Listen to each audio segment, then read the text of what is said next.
Welcome back to Second Breakfast and our ongoing Diablo IV coverage. I'm so happy to say this. We have great news today. Wow! We're here to talk about Season 4, which is called Loot Reborn.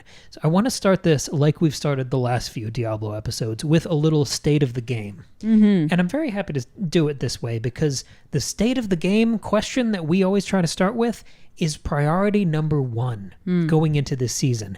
The entire season is about reworking core systems instead of strapping some temporary seasonal theme onto it that looks okay, but there's like rot under the surface, right? This is clearing out the rot. This is all about fixing and improving the fundamental gameplay loops that we love in Diablo, whether it's acquiring gear, leveling up yourself and your gear, affixes, legendaries, uniques, but also, it's not just the look of the thing, it's also reworking the main activities that we do in order to get all of this loot on a permanent basis.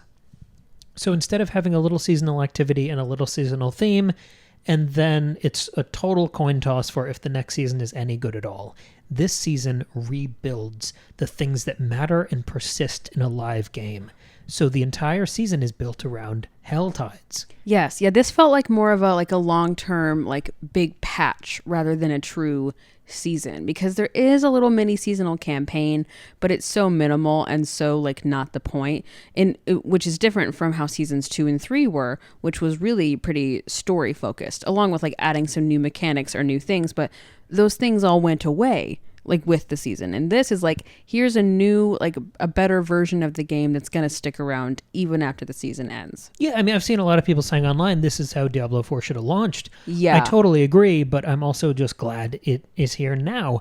Yeah. We loved Season 2 so much, and I'm still kind of pissed that Season 2 isn't there. I know. I loved Season 2 so much. Those were additional quests and campaigns that people could go through at any time. Mm-hmm. The best part of Season 2 was the Blood Harvest. Absolutely. This season has transformed Hell Tides into even better Blood Harvests. I totally agree, yeah. The result is that the game is fun. And we're going to use that word a lot in this discussion because that's the word I kept coming back to. Yeah. And when I say Diablo is fun, I think I can speak for both of us here. This season constantly evoked our best memories of Diablo 3. I was finding that a lot as we were playing this. I think I said multiple times, oh, okay, this feels like Diablo 3. And part of that, I think, was the gameplay itself and how fun these Hell Tides were. But there was also, I found, they really embraced the colors in this season. Diablo 3 is, for many people criticize it for this, for being so brightly colored and big, bold, exciting fantasy stuff. But that's why I fell in love with that with Diablo 3. That's what got me into the Diablo franchise. And so, Diablo 4 is still very much that more darker gray or more gothic, dark gray, bloody colors. But there was that little flavor of Diablo 3 in this season that made it really, really fun and kind of triggered those happy memories for me. Yes, the art style leans in, and there's a lot of blood stuff in the Hell Tides, even on the big map. Yeah. When you're zooming into the Hell Tides. It's all red. It's all red. But when you get there, it's so red, it's almost pink. Sure, But it's not just the look of Diablo 3, it's the chaotic action. It's the over-the-top action. It's the constant exciting rewards. Yes. It's the sheer number of enemies on screen. But it's not just we made Diablo 4 into Diablo 3, because one of the things I really enjoyed here is the additions that Diablo 4 adds to that formula. There are some new ways to level and invest in gear. The systems are they're deeper than they were in D3. But there's also other players on the map, which means that when you're running Hell Tides, you're doing activities, you're summoning bosses over and over again at escalating difficulties. Other players run in, and it's exciting. They can res you if you die. They make it more engaging. It feels fresh and fun. And they're playing as other classes, so you get to see other cool class things, it's other advertising. Skills. Yeah, we were both, we'll get into this, we were both playing as NECRO, and there was another person who was a NECRO at one point, but they had a blood build, so I could see some of their really cool blood skills that we weren't using. So it's always fun to be oh, what's that? Oh, that's another player, it's another class, they're doing another cool thing, and it's always fun to see that come together on screen. It's like a completely non-toxic FOMO. Because it makes you want to go try other things. Absolutely, yeah. Yeah, so the word fun is so important here because that is the magic word in games. And it makes any minor problems that come up much easier to overlook if you're having a good time playing. And there were more technical problems in this season than in any of the other ones, at there least were for us. a couple little bits. We did play it like right when the season dropped, so you're bound to come across some bugs. Weird thing is I've played some of this solo, and I haven't encountered as many issues, so it might be a split screen thing, but the rubber banding, the bugs loading into new zones, getting stuck and not being able to go past it on foot or on horse. And then it just going black and it's just your character name icon floating on a black screen. Dropping out of the world. I think to wrap up the state of the game segment, I really enjoyed the vampire aesthetic of season 2. I think you did too.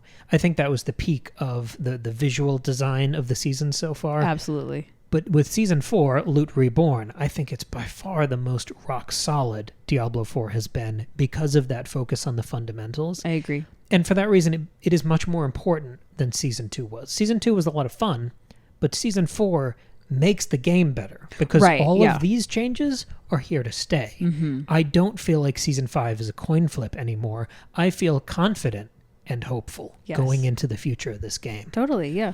Let's talk about the campaign for a minute. Sure. This campaign was fun and short. We knocked it over in 2 days. It was a fun Demon Temptation storyline revolving around the Iron Wolves, and basically it was some window dressing to reintroduce Helltides and push you to really dig into Helltides, which is fine. Yeah. I think that's totally fine. The reward system is great. It has incentivized me to play with you a lot over those 2 days and also to go back to it alone and run through it. Totally. It was serviceable and fine, and they focused on the right stuff.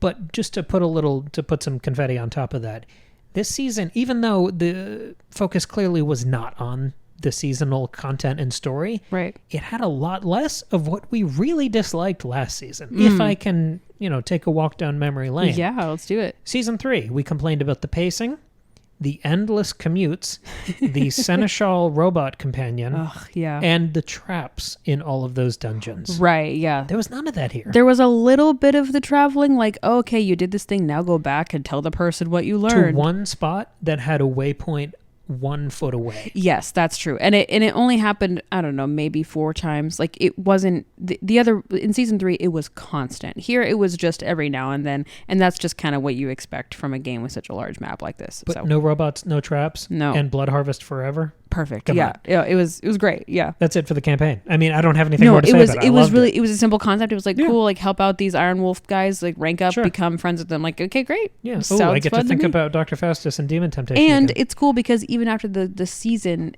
like campaign truly ends, you still continue to like level up with the Iron Wolf, so you still get rewards even after that campaign portion ends. So it's not like they become irrelevant. So it continues to be important, and that's fun.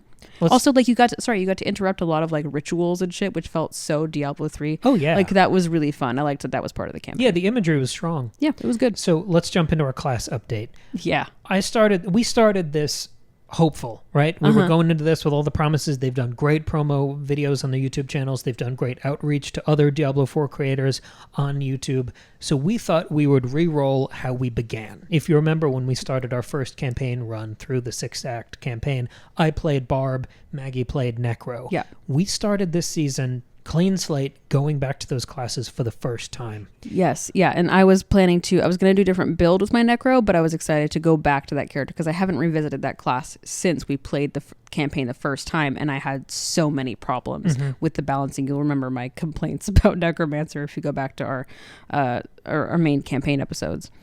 I tried to go back to Barbarian, and that lasted for 25 minutes. Yeah, you did not like it. I still despise the way the Barbarian is balanced in Diablo 4. I think it's horrible. I cannot stand how different and, for me, infinitely worse it is than the Barbarian in Diablo 3. Yeah. So I give up on Barbarian for a while. I think I'm done with it in Diablo 4. I'm done with that class. I think it's just not going to be for you, yeah. So I rolled a Necro. Maggie was, at this point, level 14, and I was abandoning and deleting my level 14 Barbarian. So you were just starting over, yeah. My character, a little color here. My character was named Gurg. Maggie's character was named Blurg. Of course. So when I deleted Gurg, because I just couldn't stand him anymore. No. I needed the satisfaction of killing him. Yes. I deleted Gurg from existence, and I rolled a Necro. Maggie's being a darkness shadow build? It was like a shadow build, yeah. So I'm going to be a bone build. So what do you name this cool, funky, gaunt, gothy looking I named him Gurgle. Of course. So we got Gurgle and Blurg taking the world by a storm. And the thing I hated, just to explain that a little more, the thing I hated about Barbarian is how slow and feeble and resource drained he feels at all times. Yeah. It is just frustration and twiddling your thumbs waiting for cooldowns. I can't stand the balancing of that class. Sucks. A couple seasons ago, if you'll remember, when we loved season 2, we both rolled the Rogue. And we loved that class because That's still my favorite class. It's great awesome. resource generation. It plays well at close and long range. It's fun. It feels responsive and fast and effective. Still think that's the best class in the game. I am 100%. so thrilled to report that Necro is also great. Yes, It yes. is such an exciting class to play. I went full in on a bone build. Uh-huh. A little different from the Rogue. I think I would call Necro a mid-range class. Yes. It's much more active than the Necro in Diablo 3, which I'm very happy about. Yeah, yeah. Resource generation, not a problem. Feels exciting, feels fast, even with co-op split screen, feels involved in combat. I didn't feel like I was competing for kills with you, Sure, yeah. which yeah. helps that Helltides are so overstuffed with enemies. Yeah, but then of course it's we not an didn't. issue. Yeah. And it's just it's so much better than when I played it upon launch, like during the campaign. Yes, that's where I wanted to throw to you, because we haven't talked about this yet. So No, yeah. can you compare and contrast those experiences? Well, I'm remembering that when we played the campaign for the first time, I had started as a blood build necro because like purely for the aesthetic. Like I'm sorry, I could just siphon blood and like slash people with blood. Like that's so cool. And I was having the worst time, if you remember, because the balancing was just really bad. Difficulty. Like I was constantly on the verge of death. Like I was constantly needing to heal. And so that meant that I had to just fully stay out of combat. Like I had to be completely ranged because if anything touched me, I would die. And I didn't find that my skills were really doing all that much. I was constantly out of my resource and it was just frustrating. So if you remember, about halfway through the campaign, I just looked up like what's the best necro build and I like re-rolled or respect, as you call it. And I was not committed to any one like main type of power. It wasn't like just blood or just shadow or just bone. It was sort of a healthy mix based on like what people on the internet said was the best to do for like your stats. And it made it a little better, but I still wasn't having a very good time. I also found that I was also too slow. Like everything was just happening too slowly and wasn't very effective. But this time around, it's not because I've focused on shadow all of a sudden. It's because the devs made They've been it. tweaking They it fixed for it. 4 seasons. Yeah. And so I was much faster, much more effective, but like it wasn't like so overpowered that I was bored. That was the problem we had in season 3. We both played as sorcerers, and I played as I think a fire sorcerer.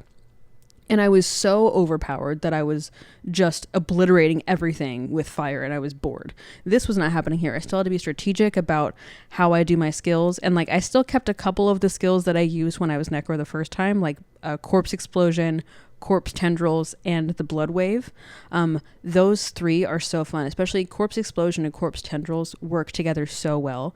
Corpse tendrils, basically you have to find a corpse and then you use the skill and it spawns these tendrils that bring in a bunch of enemies all close together. And so you do that and then you use corpse explosion that then blows all of them up together, and it's like really effective crowd control. That's what the Necro does really well, is crowd control. And so that was really fun to go back to, plus all my other shadow skills. That was also fun. And the blood surge or wave is my ultimate. It just goes boom and knocks out a bunch of people. And so that was really, really fun. I was like, okay, like this is what Necro is supposed to feel like. I've also got my my skeletal warrior situation. Like you've got a helper, a minion doing stuff for you, and that was also really fun. The one complaint I have about Necro, especially when it's 2 people playing it, is when you've both got skeletal warriors, the screen is super crowded. And that was really annoying, honestly. Until we reached level 25, which is when you unlock the golem. And so we both spawned a golem minion instead. Because not only was the screen less crowded, it was also just less upkeep.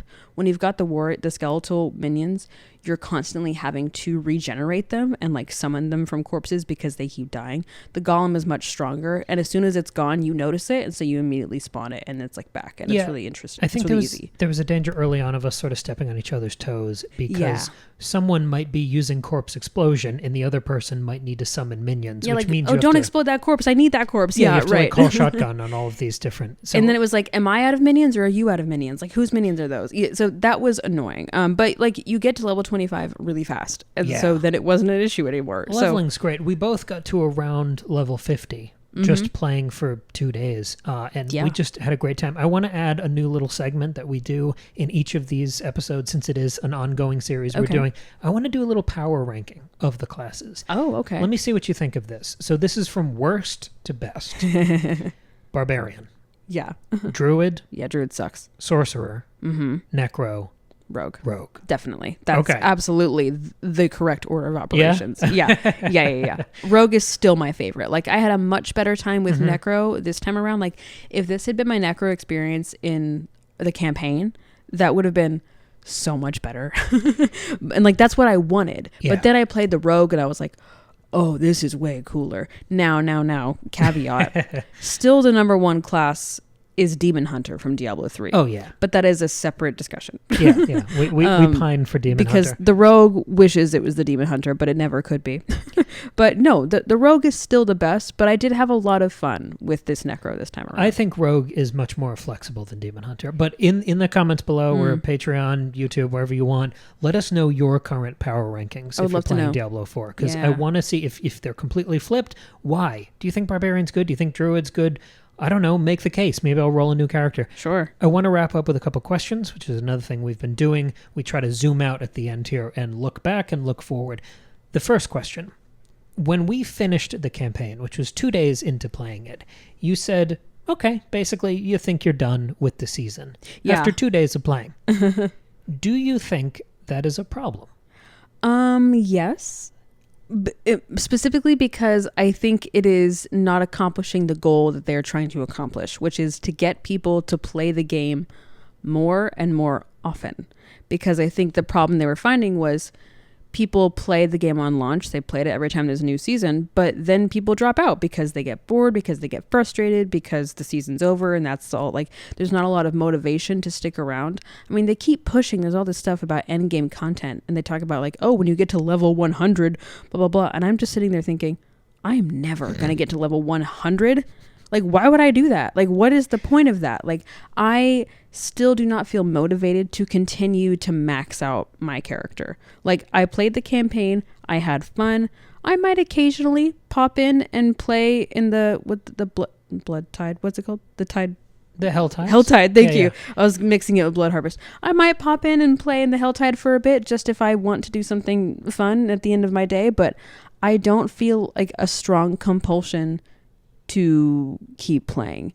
Two things. One, I think if I could carry over my characters from season to season, I would feel a compulsion to max them out. Oh, that's true. If my rogue could play through this season, I would do it again. That's true. The other thing is, I do think the perspective has shifted. You were talking about the goal of a season. Mm-hmm. I think that's what the goal used to be, was bringing people back to play as often as possible to make it more of a hobby, right? Mm-hmm. A regular part of your gaming Keep people coming back, yeah. I don't think that's the goal anymore, because the response has been so up and down and hostile and disappointed for most of this game's release cycle. I think the goal now in this season, which eschews the usual seasonal priorities for repairing core systems, I think the game wants you to have a good time and stop whenever you're done and be satisfied when you leave. Okay. So I think having a really good 2-day experience for you, someone who doesn't play live games and doesn't care about seasons, I mean, unless we were doing this, I doubt you would have checked out half of these. Probably, yeah.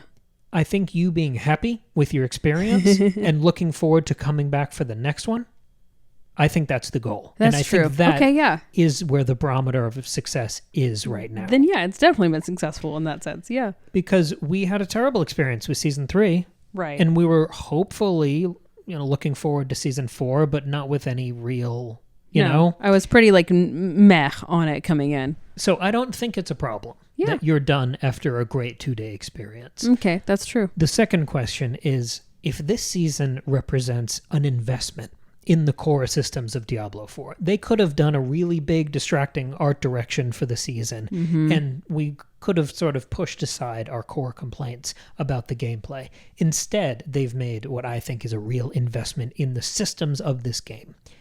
Do you think that means the plan has shifted and maybe they'll stick with Diablo 4 longer instead of finally tweaking and twiddling all the knobs and making it feel good and fun, rewarding to play, and then hitting the reset button and moving to Diablo 5? Do you think this double down on Diablo 4 means they're going to stick with it longer?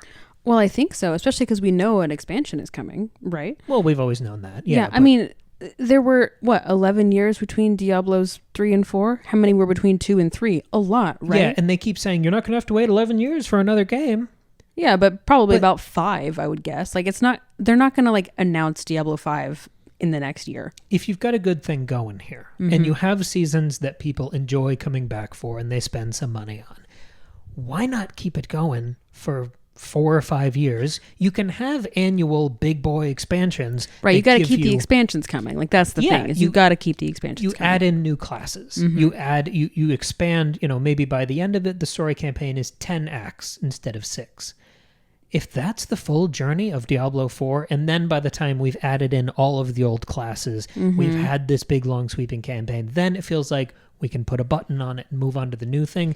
That's, at this point, and I can't believe I've moved so much from where I was last season. At this point, that's what I want to see. Yeah, like, I think there's still a lot more they can do. The biggest thing I want out of out of the expansion is a new class. Like, that's what they did with Diablo 3 when they added the Necromancer, like Reaper of Souls. Like, that's huge, and that's the only thing that would compel me to replay the campaign or like play a new act of the campaign. Like, that's all that would compel me, is a brand new class. Like, otherwise, why? I've tried all the classes because like the seasons have allowed me to do that. Why would I go back? For the new story content. You're not interested in a new campaign, regardless? No, I'm not saying I wouldn't play the game more. I just, like, I wouldn't feel so excited about it. But at this point, you're more excited for a new class than you are a new campaign. Right, because Diablo's strength is not in its story. Like, it's just not. It has fun story stuff. I obviously enjoy a campaign. I enjoy digging into the lore, but what I care most about in Diablo at this point is just the gameplay and how cool I feel. And I think having a new class is much more important in that regard than just a new part of the story. I mean, that's also fun, but what about you? Like, what are you hoping to get from an expansion? I feel like we were both pretty up and down on the story. I'll never forget Tristan sort of deconstructing the villains and making me completely turn on Elias as a character, and that sort of made the narrative fall apart for me. Right. Because the main bad guy was sort of, window dressing, who wasn't there for most of the game. Right. But Elias was the main villain, and once I saw through Elias, I sort of disconnected from the narrative. I really appreciate how much of a priority narrative was in the core Diablo 4 experience. Yeah, me too. So I think if they tighten the screws a little bit, they can create something amazing in a sequel. And I just want more. I mean, we killed Lilith, didn't we? Yes, we did. Which is too bad. There wasn't nearly enough Lilith. But so now you get Mephisto and Nerel, some Lorath stuff. I'm very excited for that. Yeah. But now that they have given us 2 incredibly viable classes, let's say 2.5, Sorcerer is sometimes good, yeah. But now that I have the option of Necro or Rogue going into a future campaign, I would say I'm more excited about the campaign now than rolling the dice on a class that might take 4 seasons to properly balance. Well, that's a good point. It may not come out the gate good to play. For the way I play Diablo, and I'm someone with hundreds of hours in this series, Sorcerer is okay. Druid and Barbarian are actively bad, and Rogue and Necro are good. So I don't know with that batting average if I'm excited for a new class right now. That's a good point. Yeah, that's totally fair. I wonder what kind of, I guess it's going to have to be some kind of like paladin or monk or something, right? Sure. Or what was it, Crusader and D3. The Crusader in D3 is awesome. I amend my previous comment. If they give me the Crusader with the flying hammers, I'm right back. With the shield bash? I'm right back. Okay. With the horse? The horse? The ghost horse? Yes. Oh yeah. Fine. No, the Crusader is fun. Fine. So maybe if they bring something like that back, I'd be like, absolutely, I am down. I'm thinking I'm back. Yeah. So yeah. But anyway, point is, this season was good. It made me optimistic for the future of Diablo 4. Yes. I don't think I'm going to like really be playing it a ton in between those times, but it's nice to know that the Hell Tides are there. I think if the Hell Tides weren't there, there's nothing that would compel me to go back and play this game. Sure. Right now, until something new happens. Here's maybe the last question we can end with. I was thinking about this yesterday when I was playing alone. Compared to where we were in Season 2, Season 3, Season 1, do you have any compulsion at this point to replay the campaign? To roll a new character and blow through that campaign? I tried to do it, I think right after Season 2, or maybe it was right before Season 2. That's when I tried Druid. I tried to replay the campaign with a Druid. I got barely into it. But I think that's because I hated the Druid. So I think, what might happen, Cam, is I think between now and the expansion, I will probably roll a new rogue and play the campaign again. That's probably what I'll do. That's exactly what I was going to say. Are you going to do that with the rogue as well? Yeah, or Necro. Because I've only gotten to do the rogue in the season. And in the season, you level up so fast.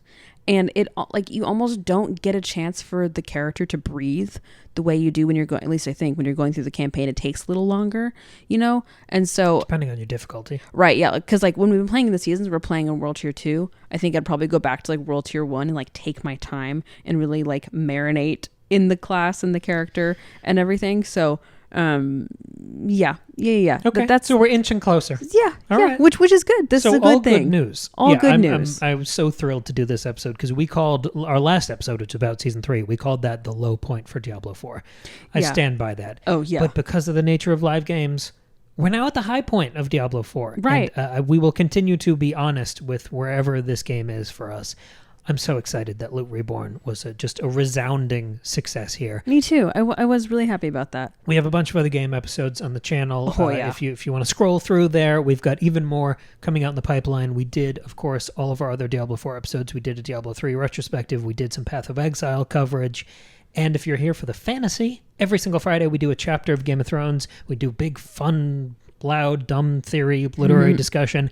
And if you're looking forward to House of the Dragon, we have Fire and Blood episodes, which is the source material for that show. We have those episodes coming out weekly over on Patreon. $2 a month. You can support the show and get a whole back catalog of episodes, including our Breakfast Buffet series, which is just tons of movies and art discussions that we have rolled into one. We also did a chapter-by-chapter analysis of the entire Witcher series, of the entire Lord of the Rings series. We've been doing this forever. This is episode 366. Woo! Thank you for joining us for our ongoing up and down, hot and cold Diablo 4 coverage. I'm happy it's good right now. I hope it stays good. Thank you for listening. Thank you for supporting us. We'll be back on Friday with a new episode. Bye.